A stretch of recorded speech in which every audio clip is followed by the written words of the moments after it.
Y hoy nos acompaña Víctor Álvaro González. Él es analista y estratega de inversión, fundador de Next Step Finance, la primera empresa española de asesoramiento financiero independiente, y además ya estuvo con nosotros y le habíamos emplazado para hablar después de las elecciones. Así que, Víctor, ¿qué tal? ¿Cómo estás? Muy buenos días y bienvenido. Muy buenos días, ¿qué tal? ¿Cómo estáis? Bien, gracias. De los pocos o el único analista bursátil en España que había previsto, por cierto, una victoria de Donald Trump en las elecciones y que había anticipado, por tanto, una estrategia de inversión que, lógicamente, para aquellos que han seguido tus consejos, Víctor, ha sido redonda. Bueno, tengo varias preguntas. La primera, ¿por qué imaginabas o por qué tenías tan clara una victoria de Donald Trump en estas elecciones cuando supuestamente estábamos hablando o las encuestas arrojaban que eran las elecciones más igualadas de los últimos tiempos? Lo primero, precisamente porque las encuestas, en el caso de Donald Trump, y conociendo un poco la política norteamericana, las encuestas precisamente solían estar sesgadas. Por un lado, porque mucha gente, ya lo vimos en las anteriores, cuando le preguntaban si iba a votar a Donald Trump, pues decía que no, aunque fuera a votarlo, porque lo políticamente correcto no era votar a Donald Trump. Luego también había bastante sesgo porque las encuestas, tanto en Europa como en Estados Unidos, cada vez se utilizan más para orientar el voto, y cuando estudiabas cómo se hacían esas encuestas, pues por ejemplo se utilizaba mucho la elección de género, de raza, de edad, para buscar la forma de que tirara un poco en un sentido. También hay una cosa importantísima que nosotros nos tomamos muy en serio, y es lo que dijo vuestro presidente, expresidente Bill Clinton. Bueno, un asesor suyo, o le dijo un asesor suyo, dijo, es la economía, estúpido. Y aquí nosotros veíamos que es el IPC, estúpido, el IPC la inflación. Por lo tanto, esto, cualquiera que mire un poco cuál era la situación de los precios en Estados Unidos se da cuenta que los salarios habían subido mucho menos que los precios. Y lo primero, tal vez a lo mejor en España se vota más con ideología, por ideología, probablemente en Francia, pero desde luego en Estados Unidos nuestra experiencia y conocimiento es que, como es lógico, se vota mucho con el bolsillo. Luego vimos un dato importantísimo, es el registro de votantes. Aquí no se registran los votantes como demócratas o republicanos, pero ahí con vosotros sí, y el registro de votantes republicanos se había aumentado muchísimo. Y luego había digamos, una demasiada orientación, y esto ya era menos objetivo, lo anterior eran casi datos, pero había una orientación excesiva en la campaña de Harris hacia los sentimientos y poco hacia las políticas. Y yo creo que el votante quiere respuestas claras. Creo que ha sido una campaña que era una campaña en general bastante mal llevada, y todo sumado pues nos hizo pensar.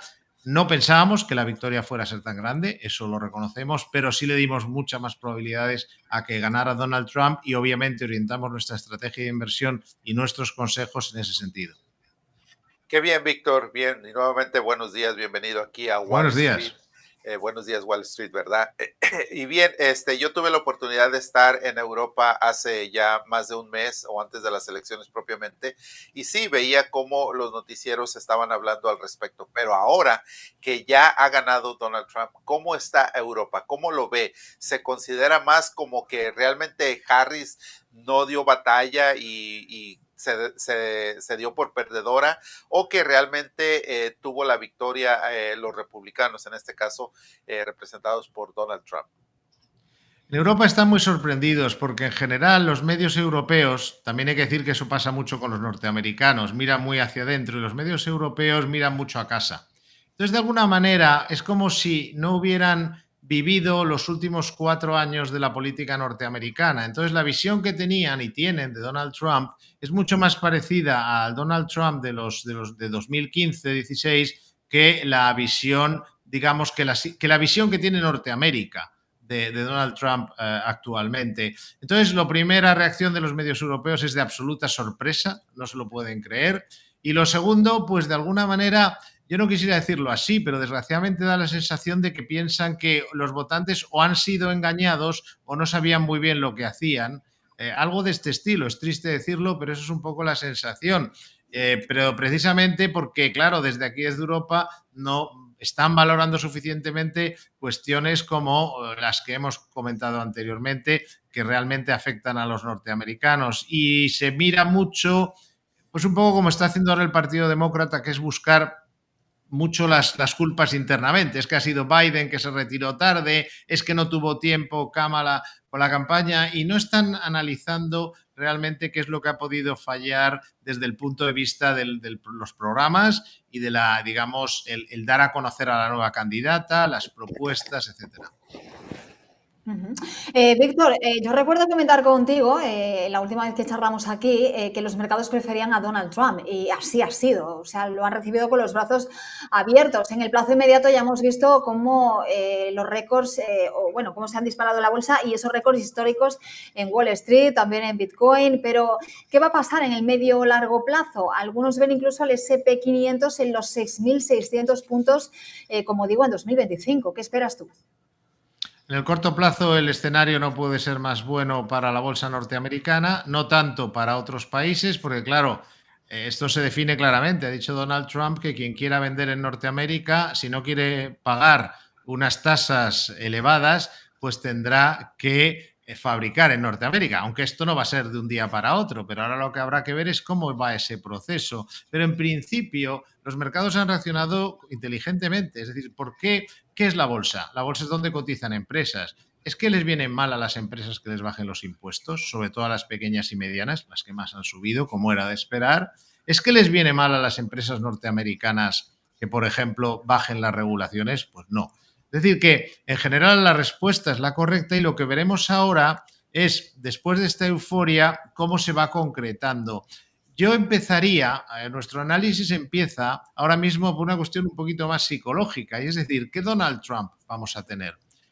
Yo soy de la opinión de que una persona que ha sido objeto de un intento de asesinato y que ha salvado la vida por una micra y que además ya ha sido presidente de Estados Unidos, es decir, ha pasado por toda esa presión, tiene que haber madurado. Y lo digo con todo respeto a sus votantes, pero Donald Trump, viendo el lado negativo, igual que he hablado de las cosas positivas que puede aportar, aportaba mucha inestabilidad, mucha volatilidad en términos financieros. Entonces la cuestión es, primero, ¿qué Donald Trump vamos a tener? ¿Un Donald Trump, entre comillas, más maduro o un Donald Trump que se levanta por la mañana y escribe en su cuenta de Twitter algo que genera una volatilidad brutal en los mercados? Por lo tanto, ¿tendremos la misma volatilidad que tuvo en su día o menos? Primera cuestión a tener en cuenta. Segundo, está claro que esto beneficia a las bolsas norteamericanas, pero en el mundo, ¿a cuáles perjudica más? ¿Perjudica más a los mercados emergentes como México o Brasil o a Europa? Europa, en principio, tiene mayor capacidad de negociación con Estados Unidos. Es un mercado enorme para Estados Unidos y Europa. Por lo tanto,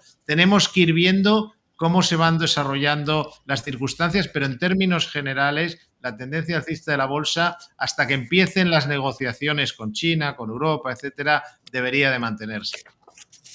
Wow, interesante. Y qué bien, gracias, gracias, Víctor. Ahora, a decir, bueno, Donald Trump fue el ganador, pero también se considera o se comenta que hay otro ganador dentro de las elecciones y que ha sido Elon Musk. Y no es para menos, porque realmente estuvo haciendo ese apoyo tan fuerte, tan grande, y obviamente estuvo con Donald Trump en muchos de los meetings que estuvo haciendo en diferentes partes del país y lo estuvo acompañando durante el último día como si fuera, yo creo, casi uno más de su miembro de la familia. ¿Cómo ves esto? ¿Estás de acuerdo en ello o qué beneficio realmente va a tener Elon Musk al respecto? Es una muy buena pregunta. Yo no lo sé exactamente, pero desde luego es lógico que valores como Tesla, que representan en parte a Elon Musk, funcionen bien porque de alguna manera está en una posición muy buena. Es decir, que ahora habrá mucha gente. Yo no sé si Elon Musk compró Twitter para esto, pero desde luego está claro que su capacidad de influencia se ha disparado. Se ha disparado por ser el propietario de Twitter, porque los medios tradicionales, lo que llamáis vosotros el legacy media, pues, y que también hay aquí, han sido los segundos grandes derrotados. Hay un segundo gran ganador en esta situación, que es Elon Musk, pero hay un segundo gran perdedor, que son los medios tradicionales, que pese a de forma masiva apoyar a Kamala Harris, no han conseguido hacerla presidenta. En el caso de Elon Musk, desde luego su posición es muy buena. Yo si fuera él, estaría muy contento ideológicamente, puesto que es obvio que es pro-Trump y tiene esas ideas, y desde luego como empresario, un empresario que depende mucho de él, digamos, porque muchos de sus actividades, no solo negocios, dependen de las regulaciones, pues va a ser importante. Pero para mí lo más importante desde el punto de vista económico y para Estados Unidos de la llegada de Elon Musk a este círculo de poder es la posibilidad de que adelgace la administración, de que quite la grasa superflua que puede haber en los gastos de la administración, de lo que en España, por cierto, somos especialistas. O sea, entendemos muy bien a qué se refiere cuando habla de esto. Pero queda una duda. ¿Qué tal se van a llevar, por ejemplo, dos personalidades como Trump o Elon Musk? ¿Qué pasará dentro de unos meses? ¿Seguirán siendo amigos? ¿Seguirán coincidiendo? ¿O Robert Kennedy Jr.? Eso ha sido importante también para Trump, pero porque crea esa especie de coalición que ha ayudado, yo creo, también mucho a que ganara. Pero, ¿cómo va a ser la relación con un demócrata de corazón como Robert Kennedy Jr., que además de corazón, yo creo, y creo que realmente quiere limpiar muchas cosas que hay en la administración, que hay en las empresas de alimentarias, farmacéuticas, cosas que efectivamente puede ser interesante renovar? Bueno, ¿cómo se van a llevar? Esto también habrá que vigilarlo, ¿no? Bueno, siendo además Trump o teniendo una personalidad muy peculiar, ¿no? Te pregunto, ¿realmente Europa temía una victoria de Donald Trump, a pesar de que estabas comentando, ¿no?, de la importancia que también tiene Europa en las relaciones comerciales con Estados Unidos? Pero ¿cuál es el impacto real que se espera del regreso de Donald Trump a la Unión Europea, o en la Unión Europea, perdón? ¿Es una alerta? ¿Es un cambio? Aquí hay mucha preocupación y tiene fundamento. Es decir, que los políticos europeos no se esperaban, yo creo la mayoría, esta victoria. No sé muy bien por qué, porque ellos sí que deberían tener, digamos, conocimiento de todo lo que estamos hablando aquí, pero no se lo esperaban. Y además, a ver, esta victoria podrían verla como el luchador de karate que utiliza la fuerza del enemigo a su favor. Me explico. Si Trump va a conseguir un alto al fuego, esperemos, por ejemplo, en Ucrania, sería algo en principio positivo para Europa. Entonces, ¿por qué no utilizar esto a favor? Esto sería, pero en general la visión no es esa. La visión es, llega el enemigo y nos va a quitar apoyo. En la sensación, la relación de momento no es buena. Como digo, también veremos cuál es la forma en que se relaciona Trump ahora con Europa. Al final, Trump es un deal maker, es un tipo que le gusta hacer acuerdos. Entonces, ¿en qué medida? Aquí en Europa no se da, yo creo que sí se dan cuenta de que tienen una fuerza para esa negociación, que es el enorme mercado que es la Unión Europea para Norteamérica, pero el proceso puede ser traumático. También hay una cosa muy importante: Europa no es homogénea. Es decir, hay países donde hay gobiernos muy anti-Trump, como podría ser el español o el de Bélgica, pero luego tienes posiblemente Alemania, aunque está por ver en qué va a quedar eso, y luego tienes países donde hay, como Italia, donde la actitud es mucho más cercana. ¿Qué va a poder más? Y también Trump, ¿qué interés va a tener? A lo mejor Trump lo que le interesa es no llevarse demasiado mal con Europa, porque si empieza a haber gobiernos que se pueden entender bien con él, pues de alguna manera son alianzas políticas interesantes. Estamos, como siempre, con Trump ante muchas incógnitas que no tienen por qué ser malas, pero que hay que vigilar atentamente. Pero de partida, a nivel de los mercados, un perjudicado sin duda es la bolsa europea, y es casi lo primero que hicimos nosotros hace tiempo, es reducir Europa a favor de Estados Unidos.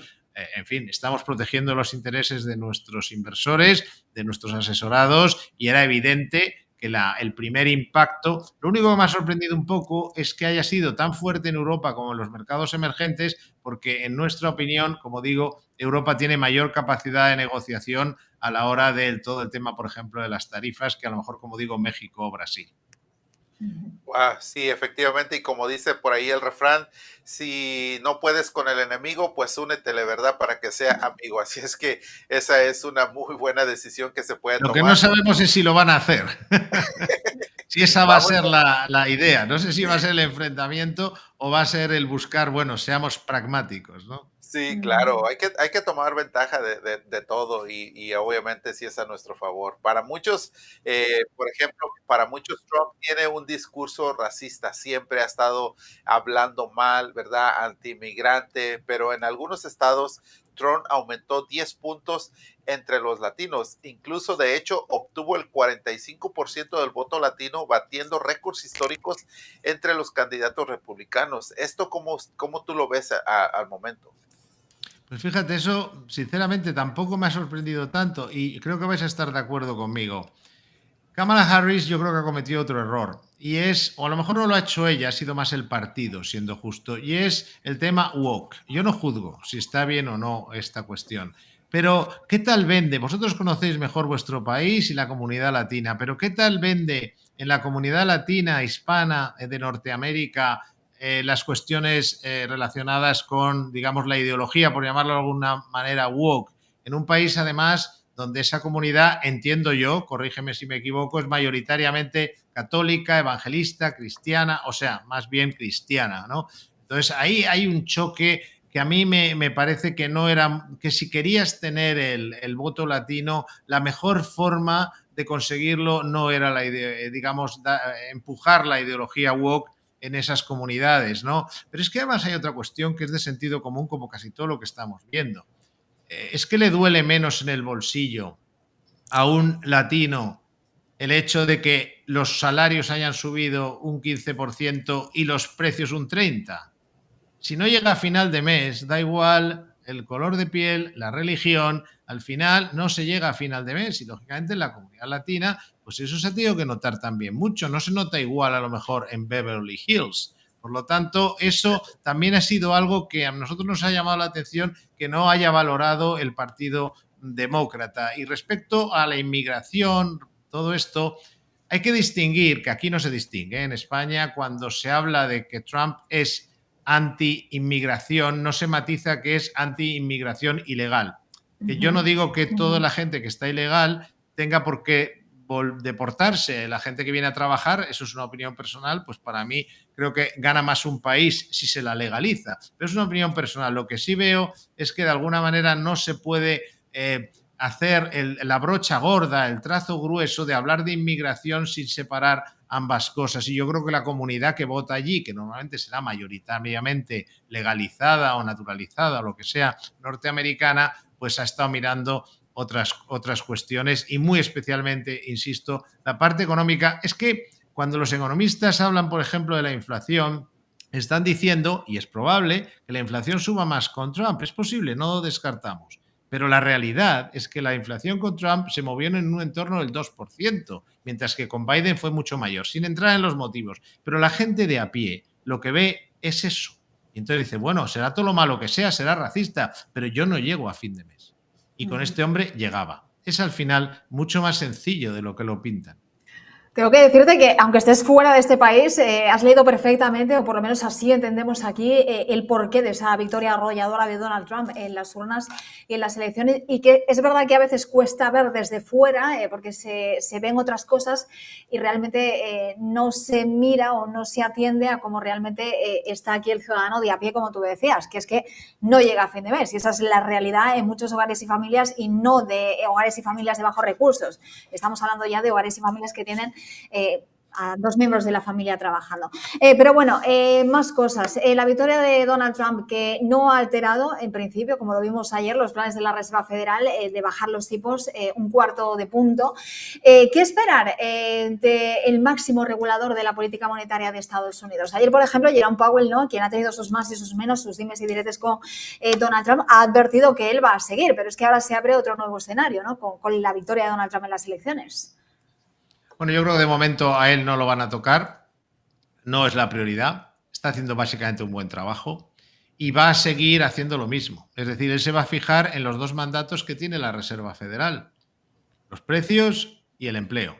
La misión de la Reserva Federal es mantener la estabilidad de precios y está haciendo un buen trabajo al respecto y tiene que mantener el empleo en un nivel lo más cercano al pleno empleo que sea posible.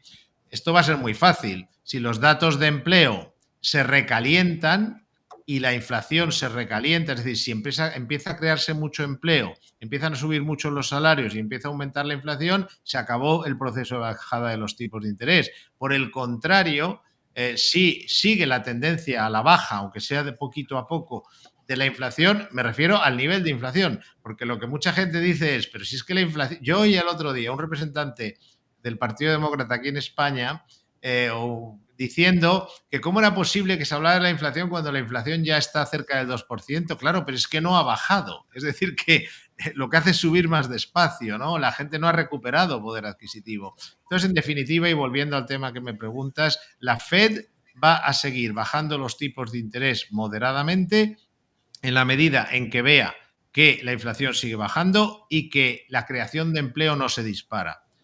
Pero por el contrario, además, si el paro aumenta, si el desempleo aumenta y la inflación sigue bajando, los bajará más agresivamente. O sea, hay que jugar con esos dos baremos que son el empleo y la inflación. Es lo que ha estado haciendo hasta ahora y de momento es lo que va a seguir haciendo. Además, tampoco a corto plazo se va a notar tanto lo que la política de Trump. Dicho esto, cuando empiecen a llegar ya las noticias sobre tarifas, sobre cómo se va a implementar todo eso, sí podría afectar al mercado de bonos. Eso hay que... Nosotros otra cosa que hicimos cuando vimos llegar a Trump es, ya teníamos muy poca, así como tenemos, recomendaba mucha renta variable norteamericana, muy pocos bonos norteamericanos.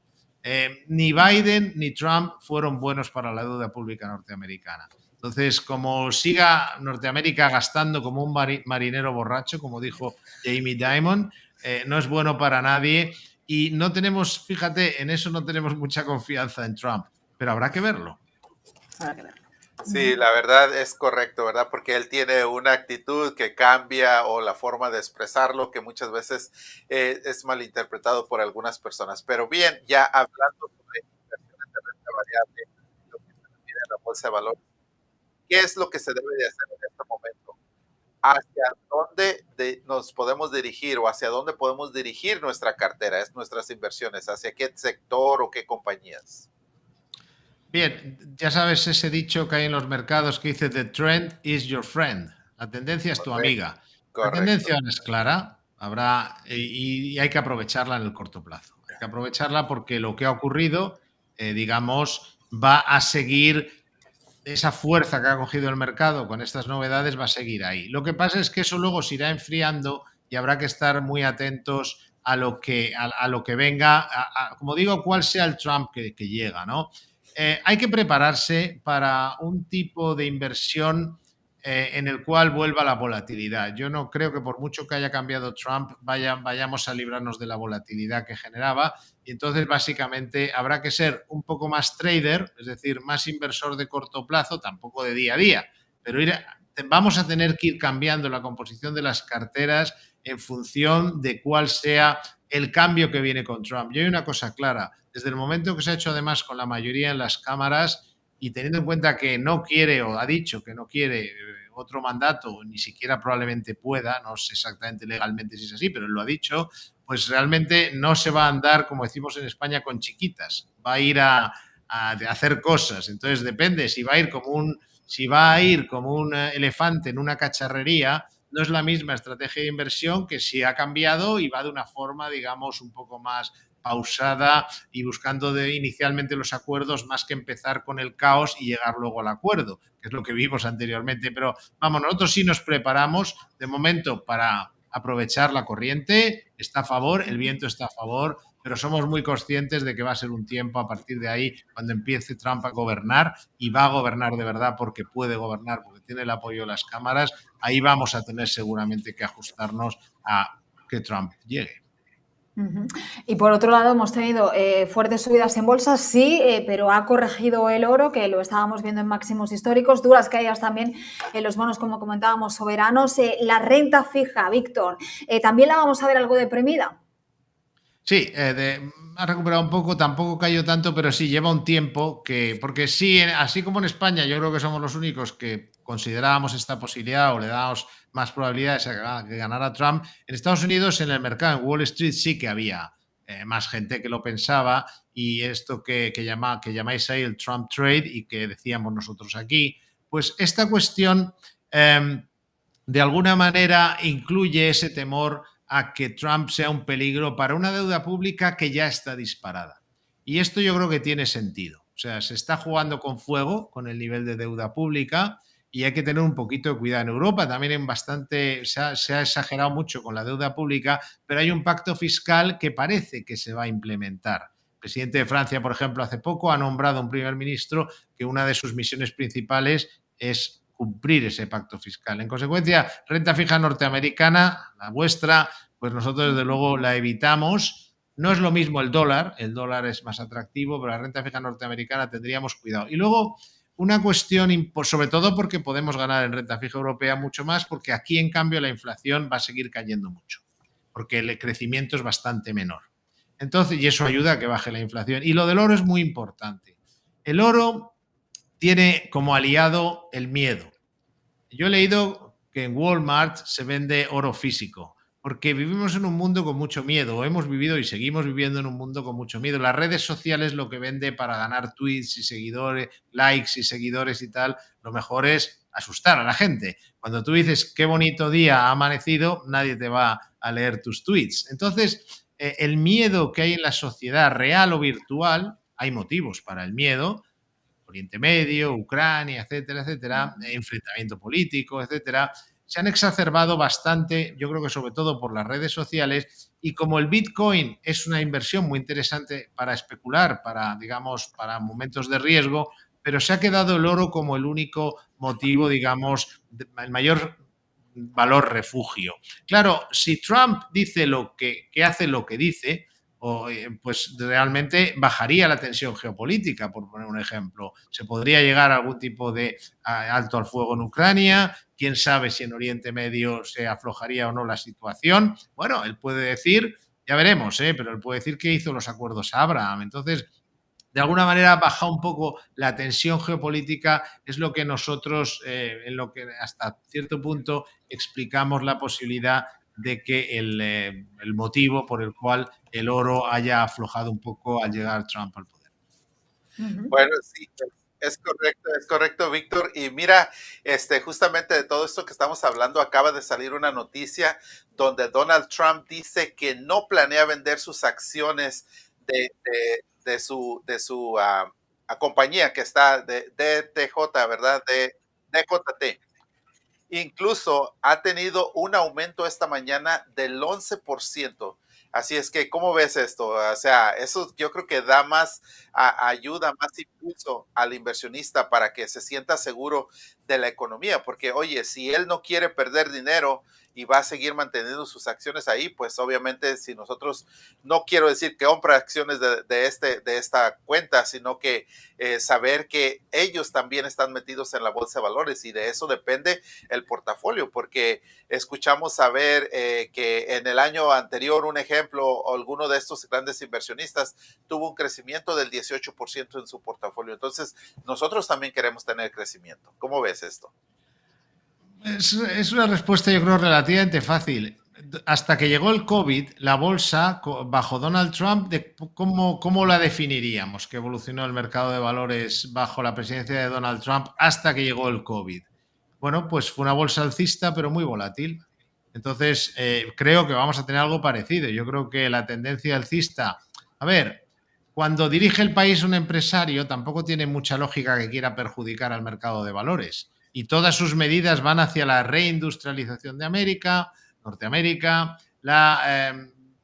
eliminar regulaciones. Es un programa muy bueno para las empresas y así lo están mostrando. Pero luego el camino hacia esa visión más nacionalista, las tarifas, todo esto, el camino hasta conseguir eso que pretende, porque si no aumenta las tarifas va a tener un problema con el déficit. No puedes bajar los impuestos y que no haya otros ingresos, por mucho que Elon Musk vaya a eliminar gastos innecesarios. Entonces, el camino hacia la visión que tiene Donald Trump económica de América es más tortuoso de lo que parece. Es decir, a la larga no va a querer perjudicar ni a la economía norteamericana ni a las empresas norteamericanas, pero en el proceso de cambio que él pretende realizar, vamos a vivir una volatilidad importante como ya pasó anteriormente. ¿Que acabe bien? No digo que no. Que el proceso vaya a requerir adaptarse a la situación y a veces protegerse, y como cuando vas en un velero, entrar a veces en puerto para protegerte de la tormenta, eso creo que también casi podemos darlo por hecho. Bueno, Víctor, espectacular esta charla contigo, hemos aprendido muchísimo. De nuevo, darte la enhorabuena, porque como digo, fuiste uno de los pocos que avecinó una victoria de Donald Trump en las elecciones y, por tanto, las carteras de la gente que sigue tus consejos pues se vieron beneficiadas, lógicamente. Como digo, ha sido un placer tenerte esta mañana. No sé si, Alejandro, quieres añadir alguna cosita más. Bueno, no, estamos totalmente de acuerdo con lo que Víctor nos está comentando. Incluso, si podemos poner en la pantalla, déjame subirlo, ahí está, podemos ver cómo el índice SP500 del 2016, 2017, cuando Donald Trump vino al mercado, tuvo un crecimiento mayor al 50%. Caso que estaba yendo muy bien cuando estuvo Biden, excepto porque se comenzó esa guerra en el 2022 en Ucrania y Rusia. Bueno, pues ahora vemos que retrocedió esas ganancias. Ahora vamos a ver qué es lo que va a venir en los próximos 4 años. Esperemos que no tengamos ningún contratiempo y tener muy buenas ganancias. Ya hablamos de que en el 2025 podría llegar a 6,600 puntos el SP500. Puede que sí, pero será con contratiempos. Como has mostrado en ese gráfico, por ejemplo, hubo una negociación con China que yo todavía no me he recuperado del trabajo que nos dio, porque era bastante complicado. Unos días parecía que el líder chino era su mejor amigo, otros días su peor enemigo, luego el coreano, y al final con todos acabó amigo y todo se arregló. Y el final fue feliz, pero el proceso fue duro. Oye, muchísimas gracias a vosotros por invitarme. Un placer, como siempre, hablar con vosotros y nos vemos cuando queráis. Te esperamos aquí cuando quieras. Esperemos que Donald Trump haya madurado, ¿no? En este tiempo, como comentabas antes. Esperemos que haya madurado. Unos 4 años un poquito más tranquilos, pero que sean buenos y beneficiosos para los estadounidenses y para el resto del mundo, porque al final lo que pasa aquí tiene un impacto a nivel global. Sería de agradecer, y además aquí a veces en Europa no se valora lo suficiente y por eso no se investiga demasiado lo que pasa en Estados Unidos, pero no se valora hasta qué punto nos afecta, claro. Perfecto. Víctor, te seguimos en redes sociales, las ponemos aquí en pantalla para que todo el mundo pueda seguirte, pueda también recibir tus consejos, porque cuéntanos sobre tu asesoría, que la estamos viendo en pantalla.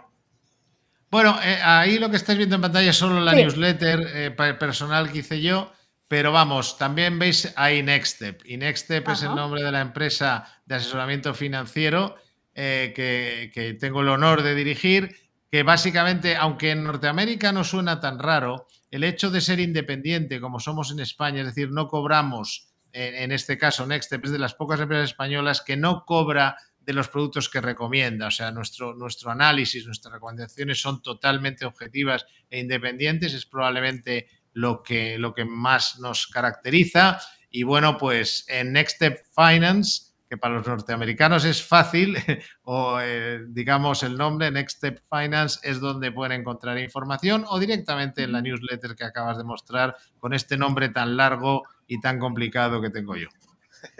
Víctor Álvaro González, al que pueden encontrar también en su red social en Twitter, donde comenta a menudo. Gracias, Víctor. Hasta la próxima. Ha sido un placer. Un placer igualmente.